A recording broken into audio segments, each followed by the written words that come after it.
Welcome. I'm Bob Burke, Chair of the Libertarian Party, Pierce St. Croix. In Part 3 of the series, Maslow, the Poor, the System, we will explore love and belonging.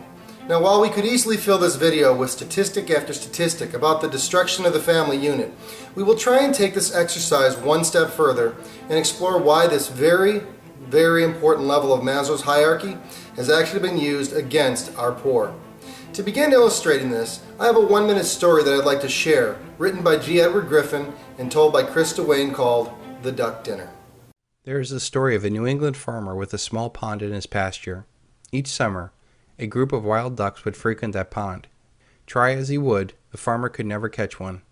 No matter how early in the morning he approached, no matter how carefully he constructed a blind, or what kind of duck call he tried, somehow those crafty birds sensed the danger and managed to be out of range. Of course, when fall arrived, the ducks headed south, and the farmer's craving for a duck dinner only intensified. Then he got an idea. In the spring, he started scattering corn along the edge of the pond. The ducks liked corn, and since it was always there, they soon gave up on dipping and foraging for food on their own. After a while, they became used to the farmer and began to trust him. They can see he was their benefactor, and now they walk close enough to him with no sense of fear. Life was so easy they forgot how to fly. But soon it was unimportant, because now they were so fat they couldn't have gotten off the water even if they tried. Fall came and the ducks stayed. Winter came and the pond froze. The farmer built a shelter to keep them warm. The ducks were happy because they didn't have to fly. The farmer was especially happy because each week, all winter long, he had a delicious duck dinner.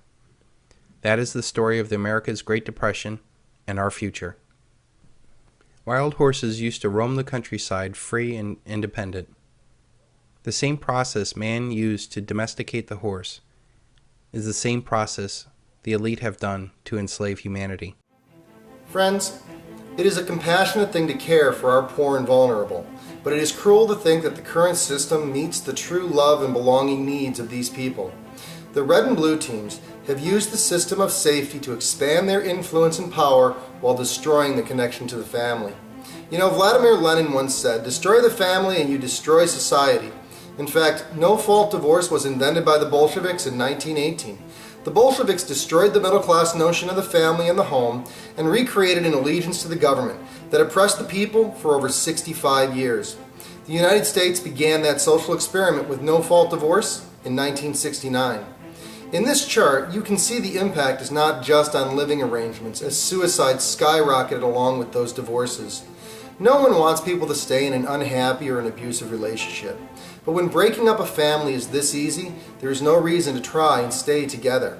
No longer do single moms need a husband when the state will provide their housing, food, and health care. No longer does the man need to take responsibility for a pregnant woman when someone else will pay the tab. These actions are what break our families up and rob our children of the two-parent household. And what you are told is that it only takes a village. It does not take a village to raise a child. It takes two loving parents, regardless of sex, to provide that child with a sense of belonging, which is also the best defense against poverty.